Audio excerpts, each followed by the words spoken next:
उद्याच्या मतमोजणीसाठी प्रशासन सज्ज झाले असून सर्वांनी शांतता राखावी असे आवाहन पत्रकार परिषदेच्या माध्यमातून जिल्हाधिकारी अविनाश पाठक यांनी केले आहे। जिल्हाधिकारी कार्यालयातील नियोजन सभागृहामध्ये आज शुक्रवार दिनांक 22 नोव्हेंबर रोजी दुपारी 12 वाजता आयोजित केलेल्या पत्रकार परिषदेमध्ये ते बोलत होते।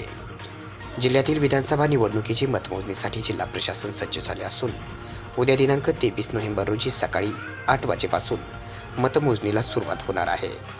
पहिला निकाल हा परळीचा असेल तर सर्वात शेवटचा निकाल आष्टी मतदारसंघाचा लागेल, अशी माहिती जिल्हाधिकारी अविनाश पाठक यांनी पत्रकार परिषदेत दिली आहे।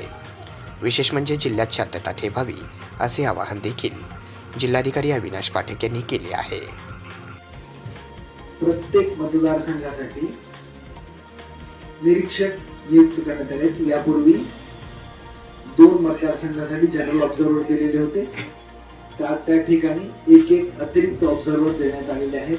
त्या सर्व ऑब्झर्वरचं आगमन झालेलं आहे आणि ते आज संध्याकाळपासून या निवडणूक प्रक्रियेत मतमोजणी प्रक्रियेवर लक्ष ठेवून आहेत। उद्या सकाळी ही प्रक्रिया होताना उमेदवाराच्या प्रतिनिधींना मतमोजणी प्रतिनिधींना त्याचे पासेस निर्गमित केलेले आहेत।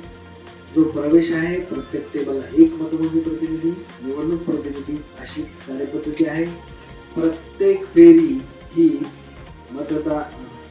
निवडणूक निर्णय अधिकारी ऑब्झर्वरच्या मान्यतेने डिक्लेअर करतील आणि तसं तुम्हाला दिलेलं जाईल, अशी ही उद्याच्या मतमोजणीची कार्यपद्धती आहे।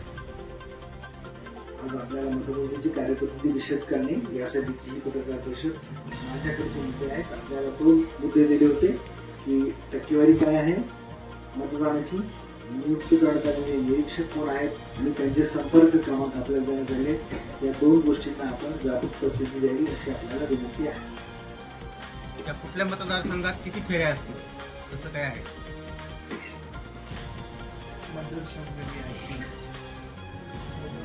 मतदारसंघामध्ये 14 साठी आता मतदानाची संख्या जर काढली तर सगळ्यात कमी पोलिंग स्टेशन आहेत परळी 363, 14 एका टेबलवर मोजले जातील आणि सगळ्यात जास्त 440 त्या अनुषंगाने फेऱ्या असतील। एका फेरीला 14 एक या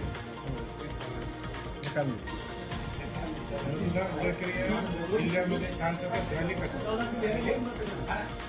मतदान प्रक्रिया जिल्ह्यामध्ये शांततेत झाली का? मतदानाची प्रक्रिया जिल्ह्यामध्ये शांततेत पार पडली। जिथं ज्या 5-6 मतदान केंद्रावर काही अनुचित प्रकार घडले त्याबद्दलचे गुन्हे दाखल झालेले आहेत।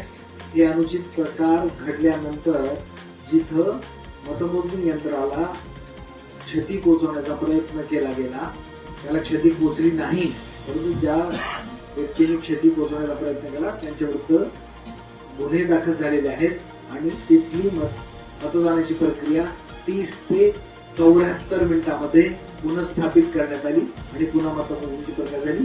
तिथल्या जो 6 वाजेपर्यंत रांगेत जे उमेदवार होते त्यांचं मतदान घेणं झालं। ही प्रक्रिया बाधित करण्याचा काही 6 मतदान केंद्रावर प्रयत्न झाला होता, परंतु ती बाधित झाली नाही। असं म्हणलं होतं की सीसीटीव्ही मध्ये जे दिसत होते लोक तोडफोड करताना मारहाण करताना ते सोडून दुसऱ्याच लोक गुन्हे दाखल करण्यात त्या प्रकरणामध्ये फौजदारी गुन्हे दाखल झालेले आहेत आणि त्याचा तपास चालू आहे। त्याबद्दल मी जिल्हा दंडाधिकारी म्हणून काही कथन करणं हे तपासावर प्रभाव टाकण्यासारखं होईल किंवा माझं मत व्यक्त केल्यासारखं होईल। जो मला अधिकार नाही तेव्हा मला असं मत व्यक्त करता येणार नाही।